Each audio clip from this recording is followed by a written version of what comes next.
Imagine that you and your family live in a small community on an island.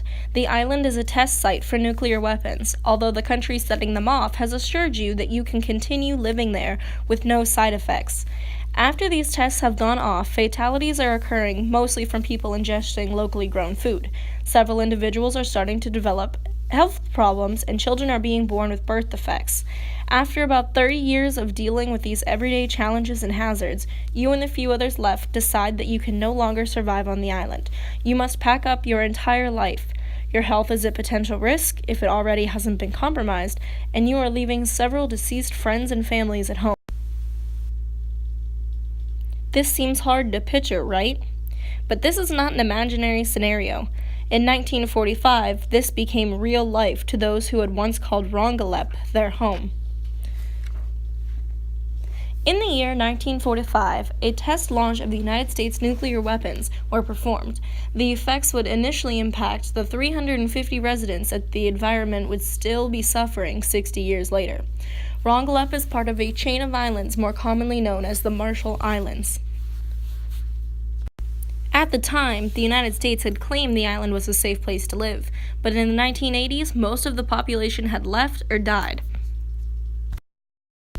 Between 1990 and 2009, the United States had attempted several cleanups to the island, but the damage was too extensive. The reasons were not only from the initial radiation effects, but since the Earth had absorbed the energy, there was no true way to escape them. Contaminants are soaked into land and rock, which poisons any type of food growth, and by the transfer of energy, is poisoning the animals and humans who are trying to consume it. By water pollution and the water and air cycle, the toxins are constantly being recycled, but they never can be removed. Not only horrible for the Earth, but the radiation effects are also just as devastating to humans. Brain cells do not reproduce, and radiation can cause seizures, damage to blood vessels, and sudden death.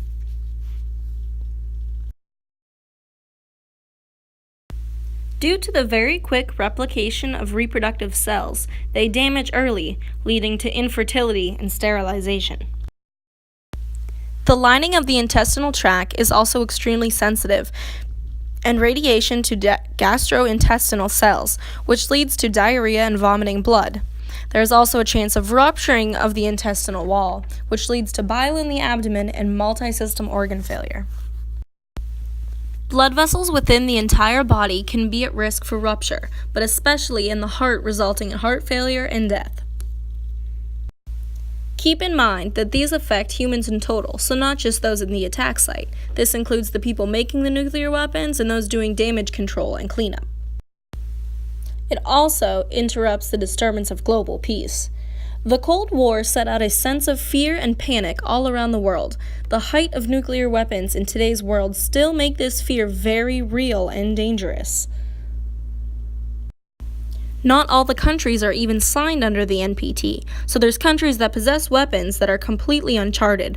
For the sake of a global community, if a state is in possession of nuclear weapons, it should at least be documented.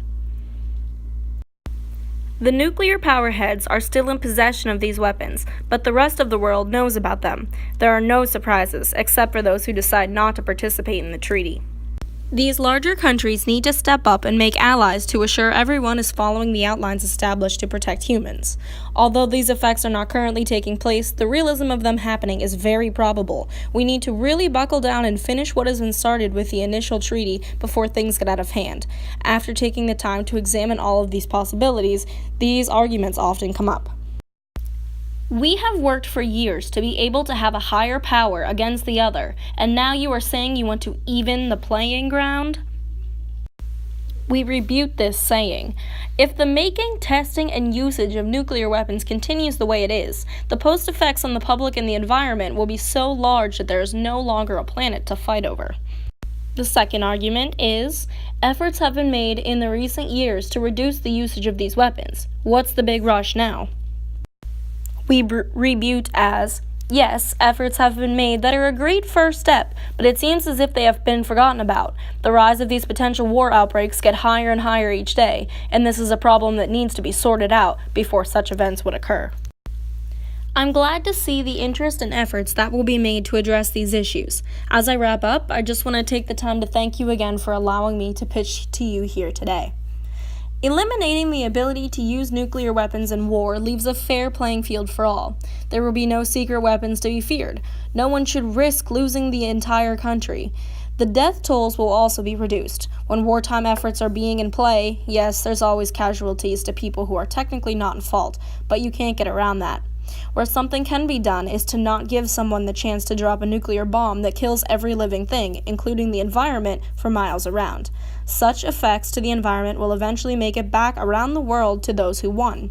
Nuclear waste and radiation will be transported worldwide by precipitation, the cycles of air and water, and from people fleeing and reproducing. The effects that come out of using nuclear weapons are by far much more extensive than that they accomplish. As the board of the NPT, you have the sole responsibility to end this life-threatening weapon. As the world leaders face political debates, it's often brought up what they plan to do with such weapons, as most are against the continuation of having the weapons on hand. Some are fully prepared to act and use them, which in the long run will result in much more damage. The plans to tighten the rules of the treaty must be taken soon before the planet on which we all share is blown up in war and radioactive terror.